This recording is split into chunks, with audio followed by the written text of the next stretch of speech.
Hello students, in the last video I discussed about the life processes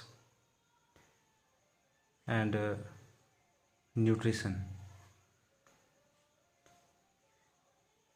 Today let's see the mode of nutrition in organisms. Modes of nutrition.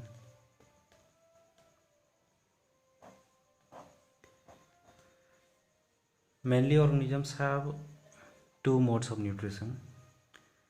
The first one is autotrophic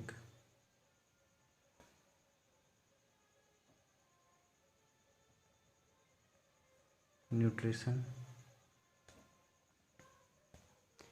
and the second one is heterotrophic nutrition.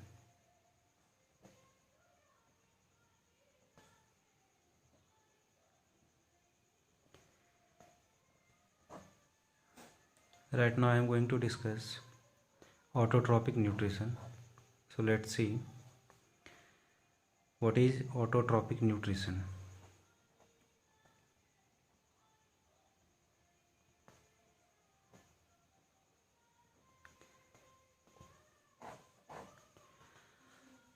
Simply we can say the mode of nutrition in which organisms make their food themselves.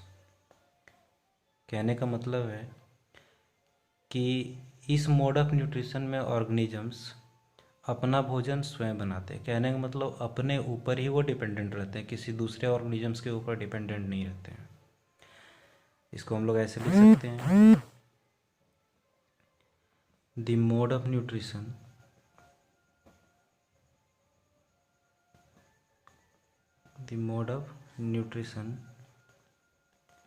in which organisms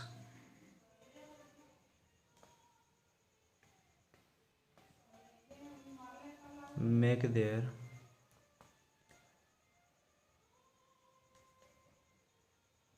own food themselves is known as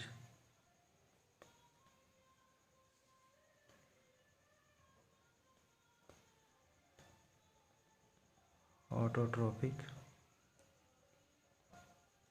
nutrition.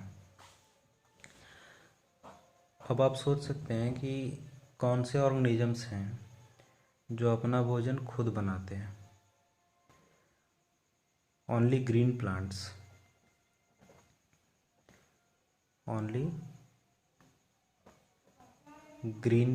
Basically जिन्हें हम producer भी कहते हैं.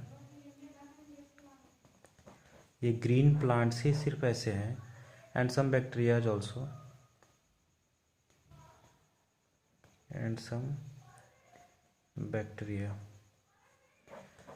Mainly हम लोग green plants को ही लेते हैं ऑटोट्रॉपिक न्यूट्रिशन में, क्योंकि ग्रीन प्लांट्स हमारे प्रोड्यूसर हैं.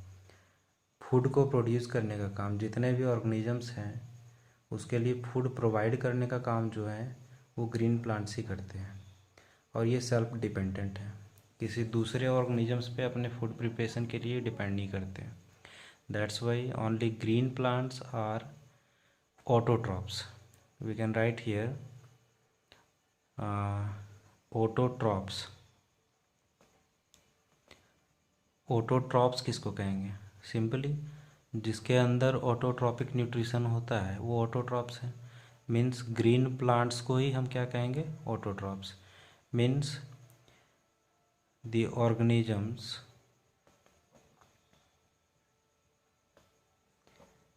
that undergo autotrophic mode of nutrition. Yes, that undergo autotrophic mode of nutrition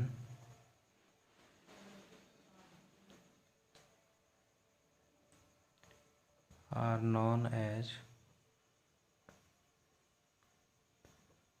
autotrophs, only green plants. इस ग्रीन प्लांट्स को ही हम लोग कहते हैं ऑटोट्रॉप्स, क्योंकि ये सेल्फ डिपेंडेंट है, ये किसी दूसरे ऑर्गेनिज्म पे डिपेंड नहीं करते हैं अपने फूड प्रिपरेशन के लिए। अब इन ग्रीन प्लांट्स में मीन्स प्लांट्स में न्यूट्रिशन, ये ऑटोट्रॉपिक मोड ऑफ न्यूट्रिशन होता कैसे है, मीन्स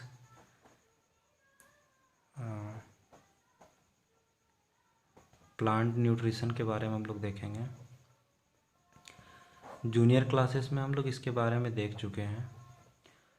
मीन्स प्लांट अपना फूड प्रिपेयर कैसे करते हैं। तो जूनियर क्लासेस में आप लोगों ने पढ़ा होगा फोटोसिंथेसिस के बारे में। Yes, photosynthesis. In easier language we can say here the process of making food by green plants with the help of carbon dioxide and water as raw material in presence of sunlight. Photo means what? Light. Photo means light, means sunlight के presence में food prepare करने का काम। Synthesis करने का मतलब हुआ कि जो हमारा कार्बन डाइऑक्साइड होता है उसको कार्बोहाइड्रेट मीन्स ग्लूकोज के रूप में तोड़ा जाता है प्लांट्स के द्वारा। तो सनलाइट के प्रेजेंस में फूड प्रिपरेशन का जो प्रोसेस है उसी को हम फोटोसिंथेसिस कहते हैं। We can write the definition of photosynthesis like this.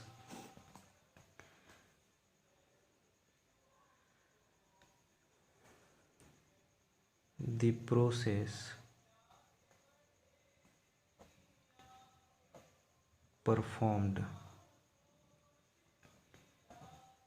by green plants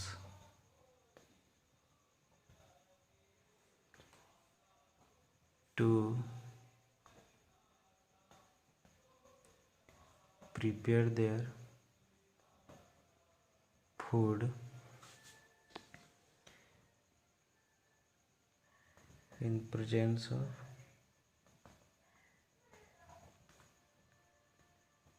sunlight with the help of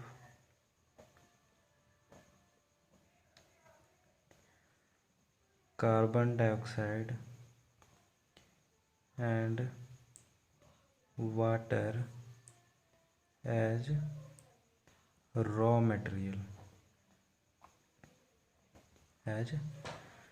material, is known as what? Photosynthesis. Chemically we can represent this involve. इसमें क्या हो रहा है आप देख सकते हैं, कार्बन डाइऑक्साइड एंड वाटर। तो केमिकली हम लोग इसको रिप्रेजेंट कर सकते हैं केमिकल इक्वेशन। तो इन्वॉल्व इसमें क्या हो रहा है, CO2। CO2 means what? Carbon dioxide plus water means H2O in presence of sunlight. Sunlight के प्रेजेंस में, यहाँ मैंने लिखा है इन प्रेजेंस ऑफ सनलाइट, यहाँ सनलाइट का प्रेजेंस होता है। और साथ ही साथ एक चीज़ के बारे में आपने पढ़ा होगा कि जितने भी ग्रीन प्लांट्स हैं उनके ग्रीननेस का रीजन होता है क्योंकि उसमें एक पिगमेंट होता है जिसको हम लोग कहते हैं क्लोरोफिल। यस, इसका भी प्रेजेंस नेसेसरी है। तो सनलाइट एंड क्लोरोफिल के प्रेजेंस में जब ये carbon dioxide and water react करते हैं तो हमें मिलता है ग्लूकोज। मीन्स प्लांट्स जो है वो प्रिपेयर करते हैं ग्लूकोज मीन्स कार्बोहाइड्रेट, जिसे हम लोग रिप्रेजेंट करते हैं C6H12O6। साथ ही साथ हम लोग जानते हैं कि ग्रीन प्लांट्स जब अपना फूड प्रिपेयर करते हैं तो वो ऑक्सीजन को रिलीज करते हैं। क्या रिलीज करते हैं? ऑक्सीजन। साथ ही साथ उनमें ट्रांसपैरेशन भी होता है जिसमें वाटर भी रिलीज होता है H2O and plus O2 gas जो हम लिविंग बींग्स के लिए काफ़ी इम्पॉर्टेंट है।